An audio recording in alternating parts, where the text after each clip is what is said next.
shots.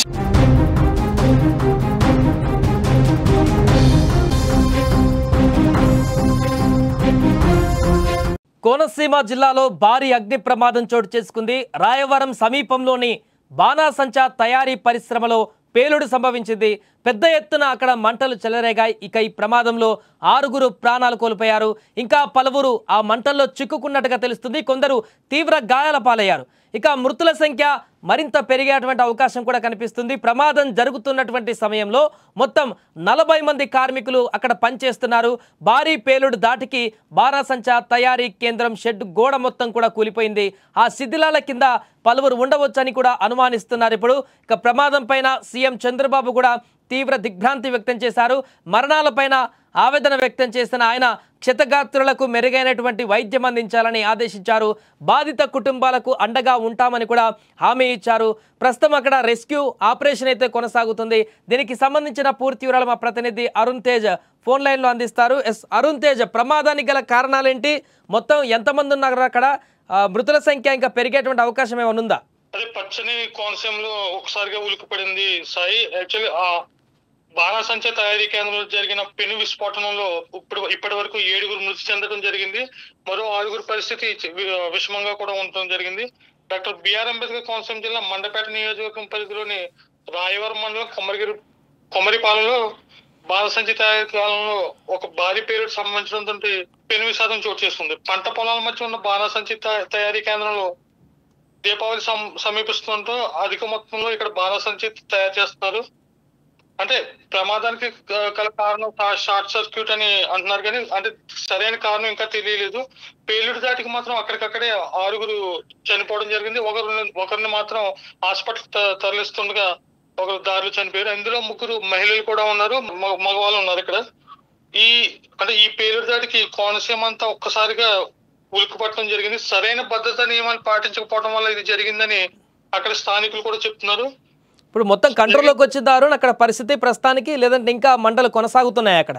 అంటే మంటలు అనేది కొంతవరకు కంట్రోల్లోకి వచ్చినాయి. చుట్టుపక్కల మండపేట, రామచంద్రపురం నియోజకవర్గాల నుంచి అక్కడ ఫైర్ ఇంజిన్లు కూడా తీసుకురావడం జరిగింది. దీనికి సంబంధించి అక్కడ సుమారు లోపల 20 మంది కూలీలు పనిచేస్తున్నట్టు ఇప్పుడు చెప్తున్నారు. ఇంకా మృతుల సంఖ్య పెరిగే అవకాశం ఉంది.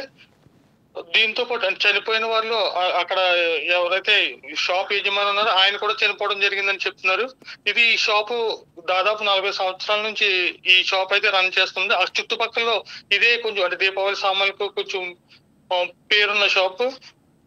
దీనికి సంబంధించి సీఎం చంద్రబాబు నాయుడు కూడా అధికారులతో ఫోన్ లో మాట్లాడి దిగ్భ్రాంతి వ్యక్తం చేశారు. హోంమంత్రి అనిత కూడా అధికారులకు వెంటనే ఆదేశాలు ఇవ్వడం కూడా జరిగింది.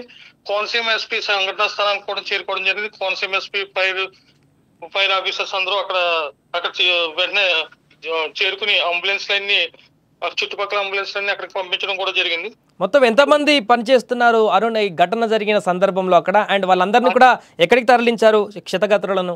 దాదాపు అంటే దీపావళి సమీపిస్తుండటంతో దాదాపు 40 మంది వరకు దాంట్లో ప్రస్తుతం పనిచేస్తున్నట్టు తెలిసింది.